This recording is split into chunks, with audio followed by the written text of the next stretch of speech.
So now we have really done all the hard stuff. We just have to apply what we have learned. So let's try to do. So the example is going to be fairly straightforward because all the hard things have already been done.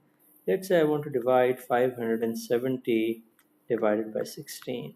So just as a really crude estimate, what I would do is nothing. If I do nothing else, I'm going to think of this as maybe 570 is 600 divided by 20, and I know that 6 divided by 2 is 3, so that means 60 divided by 20 is um, 3, and 600 divided by 20 will be equal to 30.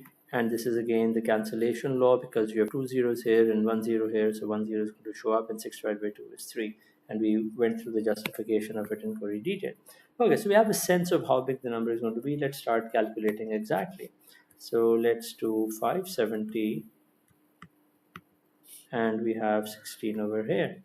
So now please note, I have 16 children and I want to distribute 570 chocolates among the 16 kids. If I look at 500s, I can't give them to the 16 kids.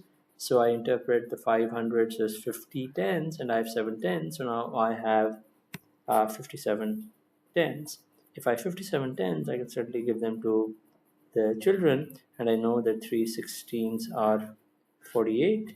So I'm going to give away 48 tens to the children. So I've given away 48 tens, and I'm going to be left with 9 tens. I can't do much with the 9 tens except to interpret them as 90 uh, uh, chocolates, and the 90 chocolates, and I have no one, so I stay as 90 chocolates.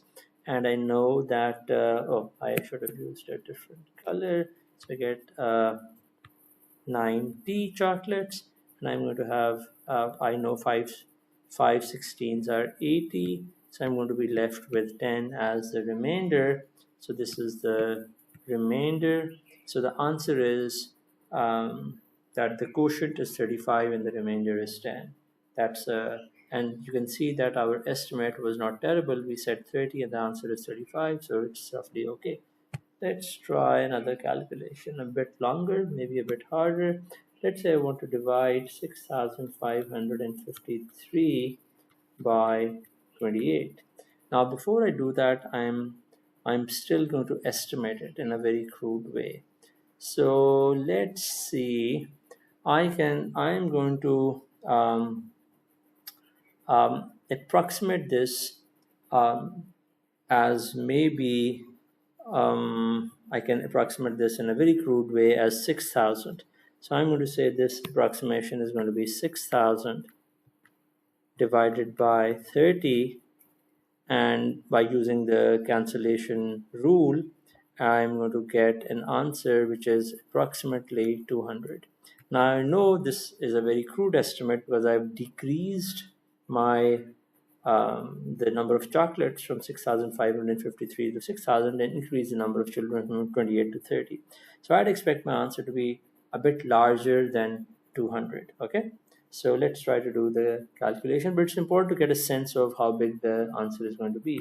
So let's start our calculation. So it's going to be 6,553 divided by 28.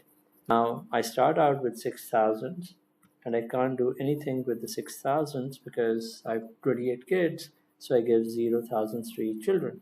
Now I'm going to interpret this as 6,500s, so I have 600s. So I have 6,000s which get interpreted as 60 hundreds, and then I have 6,500s. So 6,500s are going to lead to 2 28s are 56. So this is going to lead to 5,600s being distributed, and I'm going to be left with 900s, which I can't do much about. But the 900s can be interpreted as 90 tens, and I have 5 tens coming around, so I have 95 tens. And now I have to figure out how many times does 28 show up in 95. While I know that 28 33s are 90, and probably 28 threes are going to be quite close to 90, So I should hopefully be able to get this answer. So I'm going to try 3. So I'm going to pick 3. I should have put the 5. Yeah. So this is 95. So I'm going to try to put a 3 here, and I can see 8 3s are 24. So 4 carry 2, and then I'll get an 84. So what I'll get is I'll get an answer which is 11 tens, and I can't do much with the 11 tens except to interpret them as 110 ones, and then I have 3 ones coming in, so this is going to be 113, and I have to think about how many times does 28 go in 113. I know 34s are 120. Not sure whether this will work, but let me just try. I'm going to put in 4 here and see whether it works. 4 8s are 32, 2 carry 3, 8 and 3, 11. It works, and I'm left with 1 as a remainder. So the answer is 234, and the remainder is 1. So this is the remainder. The remainder is 1, and the quotient is 234. So hopefully you can now do long division with remainder while understanding the algorithm.